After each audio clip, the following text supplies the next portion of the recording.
Today I was thinking about the fact that, Western Massachusetts had such a huge punk punk culture, and I just want to say that I believe that is because of the fact that Northampton Amherst area is just filled with colleges, and they're filled with snooty snout colleges, and there's the best state university in the country, UMass, and several sort of private colleges like Our Lady of the Elms, and is that what it's called, or is that a church? Anyway, Elms College, and Springfield College and things like that. But of course, everybody wants to send their girls to Smith and Mount Holyoke, and their sons to Amherst College, and and if they aren't like snooty snout bound, UMass is a great college, a great university. It's huge, and I don't just mean that in terms of taking up physical space, but they it's like a multicultural, worldwide kind of education, and that's open to everyone. So, in other words, and then Hampshire College, the hippie college, if you were that creative kid who couldn't quite get off their ass and go get a job kind of thing,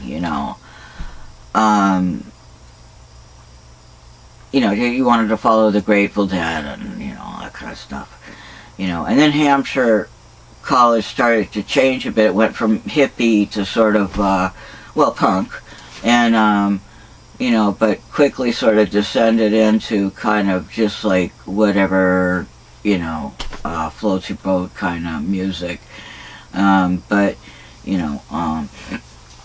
that was a place that had bands like Bad Brains play and Circle Jerks, so, it wasn't all Bob Dylan and Joan Baez, or the 80s and 80s equivalents. Hey, I was also noticing that Lydia Lunch is a huge part of Northampton punk culture. And so I'm going to be doing a lot of research on Lydia Lunch, because I loved her one, back in the day. Like in the early days, like in the late 70s, she started coming on the scene, as far as like really avant-garde, kind of different, non-commercial music.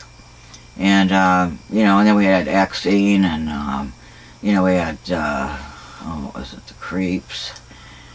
The Cramps, and people like that, and getting into that sort of rockabilly punk, and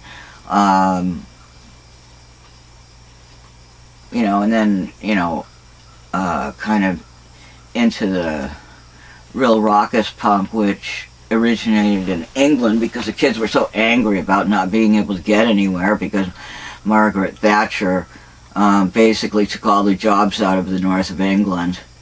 And, everybody closed up shop, and that meant factory workers, that meant every factory had its own kitchen and canteen so that they could feed their workers for a nominal price.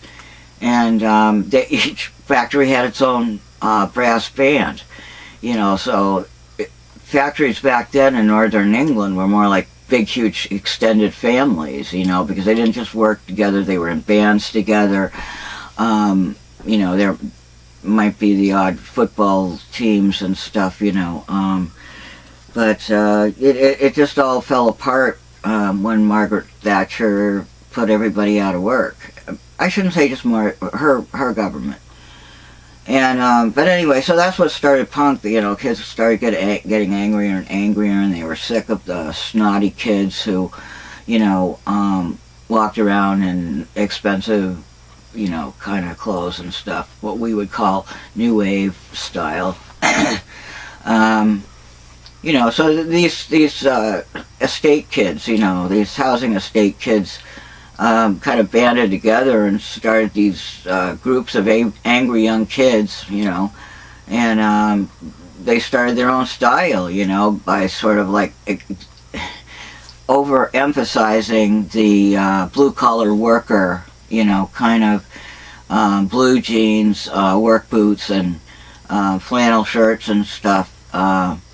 And that really caught on in America, because you don't need too much excuse in America to put on a pair of jeans. So, and that's when punk took a while to start in the States.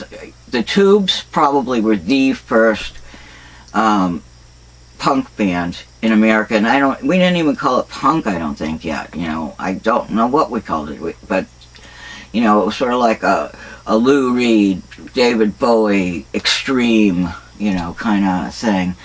And then, you know, like then we slid into things like T-Rex and